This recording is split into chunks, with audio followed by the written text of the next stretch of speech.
Hello friends, welcome back. പുതിയൊരു വീഡിയോയിലേക്ക് സ്വാഗതം. ഈ വീഡിയോയിൽ പറയാൻ പോകുന്നത് ഒരു സ്റ്റോറിയാണ്, ഒരു യോദ്ധാവിൻ്റെ സ്റ്റോറിയാണ്. അപ്പോൾ നല്ലവരും ചീത്തയായ പണ്ടത്തെ ഒരു കഥയാണ് പറയാൻ പോകുന്നത്. നല്ലവരും ചീത്തയായവരും ഇങ്ങനെ എപ്പോഴും വഴക്കായിരുന്നു. ചീത്തയായവർ നല്ലവരുടെ നാടിനെ കീഴടക്കി എല്ലാവരുടെയും തിന്മയുടെ സാമ്രാജ്യമാക്കണം എന്നായിരുന്നു അവരുടെ ആഗ്രഹം, തിന്മക്കാരുടെ. പക്ഷെ നല്ലവരങ്ങനെയല്ല. പക്ഷെ എല്ലാവർക്കും നന്മ കിട്ടണമെന്നും ആർക്കും ദ്രോഹം ചെയ്യണമെന്നും അങ്ങനെയായിരുന്നു. അപ്പോൾ നന്മയെ പിടിച്ചടക്കി അവരുടെ നാടും സ്വന്തമാക്കാനായിരുന്നു തിന്മയുടെ ആഗ്രഹം. അവസാനം എപ്പോഴും ഇങ്ങനെ യുദ്ധമായിരുന്നു, തമ്മിൽ യുദ്ധമായി പലവട്ടവും നന്മ തോറ്റിരുന്നു. പക്ഷേ അങ്ങനെ ദൈവത്തോട് നന്മയുള്ള ആൾക്കാർ പ്രാർത്ഥിച്ചു, ദൈവമേ ഞങ്ങളെന്ത് തെറ്റാണ് ചെയ്തത്, തിന്മയുള്ള ആൾക്കാർ മൊത്തം ഞങ്ങളെ കീഴടക്കുകയാണല്ലോ എപ്പോഴും എന്നൊക്കെ പ്രാർത്ഥിച്ചു. അതിന് ശേഷമാണ് ഒരു കുട്ടി ജനിച്ചത്. ആയുഷ് എന്നാണ് ആ കുട്ടിയുടെ പേര്. ഭൂമിയിൽ ജനിച്ചത്. അവൻ്റെ കയ്യിൽ ഒരു ചിഹ്നമുണ്ടായിരുന്നു. ഒരു ഡയമണ്ടിൻ്റെ ഒരു ചിഹ്നം.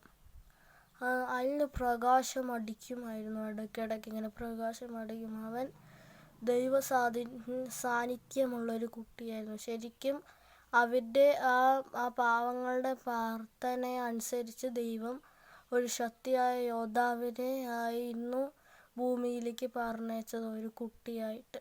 ആ വളർന്ന് വലുതായി വീണ്ടും ഒരു യുദ്ധം സംഭവിച്ചു, നന്മയും തിന്മയും തമ്മിൽ. ആ യുദ്ധത്തിൽ അവൻ വലുതായതിനു ശേഷം ആ യുദ്ധത്തിൽ എപ്പോഴും ജയിച്ചുകൊണ്ടിരുന്നത് നന്മയായിരുന്നു. പലവട്ടം നന്മ തന്നെ ജയിച്ചുകൊണ്ടിരുന്നു, തിന്മ തോറ്റ് മടങ്ങേണ്ടിയും വന്നു. പിന്നെ അവസാനം സംഭവിച്ചത് ഒരു യുദ്ധം നടന്നു. അതിൽ തിന്മ വളരെ ബുദ്ധിയോടെയായിരുന്നു വന്നിരുന്നത്. തിന്മയുടെ ആൾക്കാർ ഒരു മന്ത്രവാദിനെയൊക്കെ കൊണ്ടുവന്നു. പക്ഷെ ആ മന്ത്രവാദി ആർക്കും കാണാൻ പറ്റില്ല. അങ്ങനത്തെ ഒരു മന്ത്രവാദി കാണാൻ പറ്റും, മന്ത്രവാദി വിചാരിച്ചാൽ കാണാൻ പറ്റും. അപ്പോൾ അവർ തിന്മയുള്ള ആൾക്കാരും മന്ത്രവാദിയും കൂടി പ്ലാനൊക്കെ ഇട്ട് തിന്മയുള്ള ആൾക്കാരും ആയുഷ് എന്ന് പറഞ്ഞ യോദ്ധാവിനെ കൊല്ലാൻ വേണ്ടിയിട്ട് ഒരു പൈസ കൊടുത്തിട്ട് കൊല്ലാൻ പറഞ്ഞു, ഒരു കൊട്ടേഷൻ പോലെ.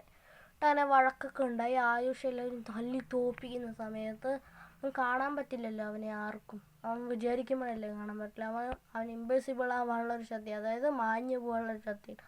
മാഞ്ഞു പോയി വന്നിട്ട് ആരും കാണാണ്ട് വന്നിട്ട് ഒരു കത്തി എടുത്ത് ആയുഷിൻ്റെ മുതുക കുത്തി. അതൊരു മാന്ത്രികം തെളിച്ചൊരു കത്തിയായിരുന്നു. അത് വെച്ച് ആരെ കുത്തിയാലും അയാൾ പൊടിയായി ആകാശത്തോട്ട് മരിച്ചിട്ട് ഇങ്ങനെ പൊടിയായി ആകാശത്തോട്ട് പോയി അത് പുകയായി മാറും. അങ്ങനെയായിരുന്നു. അപ്പോൾ ആയുഷിനെ കുത്തിയത് നശിച്ചു പോയി. അങ്ങനെ അവൻ മരിച്ചുപോയി. അവനിങ്ങനെ പൊടിയായി ആകാശത്തോട്ട് പോയി. അവനെ കൊന്നതും ആ നാട്ടിലാകെ എല്ലാവർക്കും വിഷമമായി. പിന്നെ തിന്മ വന്ന് എല്ലാവരെയും ആക്രമിച്ച് തോൽപ്പിച്ചു, ആ നാട്ടിനെ കീഴടക്കി. ഇനി ആയുഷ് ജീവനോടെ തിരിച്ചു വരുമോ, അതോ ആ ആൾക്കാർ തന്നെ എങ്ങനെയെങ്കിലും ആ തിന്മയുള്ള ആൾക്കാരെ തോൽപ്പിക്കുന്നോ അതോ ആയുഷ് ജീവനോടെ തിരിച്ചു വരുമോ, അതോ അവൻ തിരിച്ചു വരാണ്ട് എന്നേക്കുമായി മരിച്ചു പോയോ എന്നൊക്കെ അറിയാൻ ഈ നെക്സ്റ്റ് എപ്പിസോഡിൽ ഇതിൻ്റെ ബാക്കി അപ്ഡേറ്റ് ഞാൻ ഇടുന്നതായിരിക്കും. അപ്പോൾ ഈ ചാനൽ സബ്സ്ക്രൈബ് ചെയ്യൂ, ലൈക്ക് ചെയ്യൂ, ഷെയർ ചെയ്യൂ, കമൻറ്റ് ചെയ്യൂ. ബൈ.